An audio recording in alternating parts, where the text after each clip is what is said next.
E o caso das transmissões de dupla embreagem aí, que a gente até foram algumas tentativas não muito bem sucedidas aí no mercado brasileiro, mas de transmissões que trabalhavam a seco. O que significa esse a seco? Porque não significa que não tem óleo, né? Na verdade, existe dois conceitos para transmissão DSG, né, de dupla embreagem. A com embreagem úmida e a de embreagem seca. Então, o que muda é a composição do disco de embreagem e não necessariamente da transmissão, né? A parte de engrenagens, rolamentos e tudo mais, todos precisam de um lubrificante, né? Sim, onde você tem metal fazendo atrito com metal, você vai precisar de lubrificante, não existe milagre. Perfeito. E aí eu imagino que até a quilometragem, o intervalo, né, de manutenção desses diferentes tipos de transmissão automática, vamos colocar, apesar de, como o Danilo frisou aqui, não é a mesma coisa, né? Mas vamos chamar aí transmissão automática, todas as transmissões em que não tem um braço humano mexendo ali, são intervalos diferentes, né? E imagino que produtos diferentes também. E é importante lembrar o seguinte, aí a gente entra num assunto bastante polêmico. A montadora do veículo não é a fabricante da transmissão. Então, por exemplo, a ZF fornece a transmissão para a BMW, né? A BMW passa lá uma quilometragem de troca de fluido, ou muitas vezes nem passa para substituir. Não existe nenhuma recomendação. Só que se você for pegar na origem, a própria ZF tem lá a recomendação, inclusive em duas situações, uso normal e uso severo. Então, onde você tem trânsito urbano, por exemplo, é considerado uso severo. Então, no Brasil, eu acredito que 90 e alguma coisa. 99,9%, né? Então, o uso severo, ele cai aí drasticamente esse período de troca, né? Então, vamos considerar que uma média hoje no mercado é de 30 a 60 mil quilômetros, né? Essa é uma média, assim, saudável para a transmissão. Por que eu falo de 30 a 60? Porque também vai depender da utilização. Eu uso meu carro, por exemplo, esses 60 mil quilômetros num uso misto. Então, 30 mil quilômetros trânsito urbano e 30 mil quilômetros viajando. Quando eu estou numa velocidade de cruzeiro, né, que a gente usa esse termo, eu estou andando com o carro 1.000 quilômetros numa média de 100 km por hora. Então, eu não tenho um desgaste da transmissão, eu não tenho excesso de temperatura, eu não tenho trocas de marchas demasiada na transmissão. Então, naturalmente, a exigência do fluido é menor. Diferente de um taxista em São Paulo, ou de um Uber em São Paulo, né? Que é um trânsito intenso, 12 a 14 horas por dia, dentro de uma temperatura e de uma umidade do ar, né? Que acaba, de certa forma, degradando esse fluido, né? Numa velocidade muito maior. Então, a gente tem que entender esse conceito. E aí a gente entra na polêmica, que é o quê? No meu manual fala para não trocar. E aí você vai na oficina, o mecânico quer trocar o óleo, né? E aí fica essa discussão. Sim. E eu resolvo ela de forma muito simples. Eu chamo o cliente para conhecer o meu laboratório de transmissões. Aí eu falo, você está vendo essa transmissão toda desmontada? Porque uma transmissão automática hoje é em torno de 800 a 900 peças. Nossa. Então eu mostro para ele uma transmissão desmontada e explico para ele, ó, esse aqui está no manual para não trocar o óleo também. Sim. E poderia ter sido evitado esse problema se tivesse feito a troca do fluido. E um cálculo também que eu chamo a atenção do público aí para pegar a calculadora e mostrar para o cliente é qual é a quilometragem que eu... Né, vamos lá, eu estou investindo R$2.000, por exemplo, numa troca de fluido. Qual é a quilometragem que eu vou utilizar esse carro com esses R$2.000 de investimento? Se você fizer a comparação do que é investido na troca de óleo do motor, óleo e filtros, e do que é feito na transmissão, óleo e filtros, você vai perceber que é bem mais barata a transmissão do que o motor. Sim. Não, e a gente já falou até em outros episódios, né? A troca de óleo, ela é a manutenção mais barata que existe versus o custo-benefício, né? Vale para o motor, vale para o câmbio. E tem aquela relação, né? Roda até quebrar. A grande verdade entre especialista em fluido e especialista em transmissão esse até quebrar, ele é muito mais duradouro, esse tempo que vai durar a transmissão, se você faz a manutenção preventiva, que acaba ficando mais barato. Até do que a troca de óleo de motor muitas vezes, né? E assim, né? A gente tem que entender o seguinte. Eu, por exemplo, faço uma transmissão automática com garantia de 1 ano, né? Só dou garantia se seguir a recomendação de troca dentro do período que nós vamos estabelecer em contrato, inclusive. O que o cliente tem que entender? Não existe óleo vitalício, igual muitos manuais especificam, né? Esse óleo é vitalício, né? Isso aí, na verdade, é a política do consumo, né? A gente sabe, você vem da engenharia, você sabe, né? a obsolescência programada, né? Sim. Então, A montadora está partindo do princípio que o cara vai trocar esse carro antes de precisar fazer isso, né? Numa rotina europeia, em outra realidade. e existe, né, uma contabilidade aí de quantos carros vai me trazer um retorno, né, dentro da concessionária enquanto o carro está na garantia.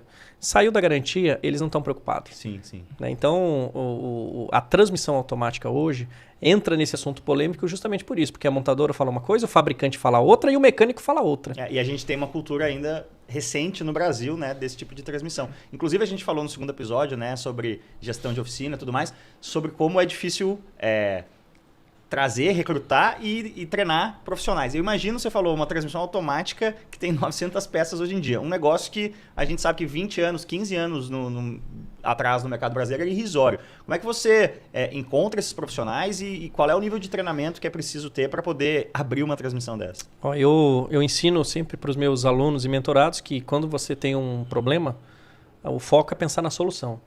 Eu criei um programa digital de formação em transmissão automática. O primeiro chamava 12 em 1. Eram 12 módulos de transmissões, onde abordava o DSG, o CVT, o automático, sabe? Criando aquele nível de conhecimento. E sabe por que eu criei esse programa? Porque eu precisava sair da minha oficina e eu não conseguia. Eu era o escravo da minha própria empresa. Sim. Você pensa, o dono da empresa dentro do laboratório montando câmbio automático. E quem que administrava o negócio? Sim. Imagina o seguinte, o navio tá indo e cadê o capitão? Tá lá na casa de máquinas ajudando os mecânicos. Sim. Esse era o Thiago há 10 anos atrás. Então eu criei um programa para formar a minha própria equipe. E esse programa tomou uma dimensão tão grande que está hoje em 14 países com mais de 5 mil alunos.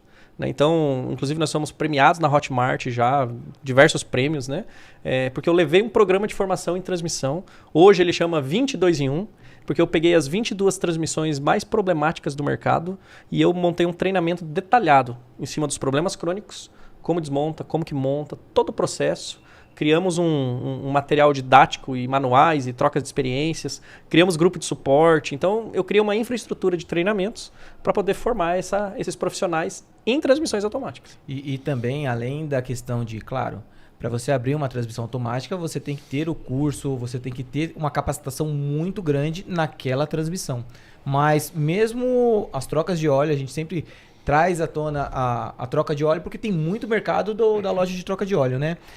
A manutenção preventiva, com um curso de lubrificação, com um apoio, procurando a literatura de procedimento de nível, seguindo um procedimento, uma troca de óleo tem condição de fazer esse serviço preventivo. Evidentemente, não é negócio para todo mundo, cada um sabe da sua estrutura, não é negócio para todo mundo abrir uma transmissão, mas fazer o serviço preventivo com alguns cursos é totalmente possível. Claro, cursos e procedimento, né, Thiago? Eu tenho diversos alunos que têm lá, né, uma loja especializada em troca de fluidos, né? E eles se adaptaram muito bem ao mercado de transmissão. Claro, com treinamento, com suporte, com POP, né? Uhum. Procedimento operacional padrão, né? Uma estrutura também de acesso à informação técnica, né? Então, eles se adequaram ao mercado das transmissões dentro da preventiva, que é a troca do fluido. Sim. Né? A partir do momento que eles percebem uma anomalia na transmissão e que, né, é exigido aí uma intervenção maior no câmbio, e aí eles terceirizam ou indicam oficinas especializadas no segmento. Né? E na realidade do mercado brasileiro, você percebe assim que tipo de erro do próprio usuário, né? Por exemplo, uma coisa clássica, a galera tem dúvidas como faz para empurrar um carro automático, não dá para pegar no tranco, tudo mais.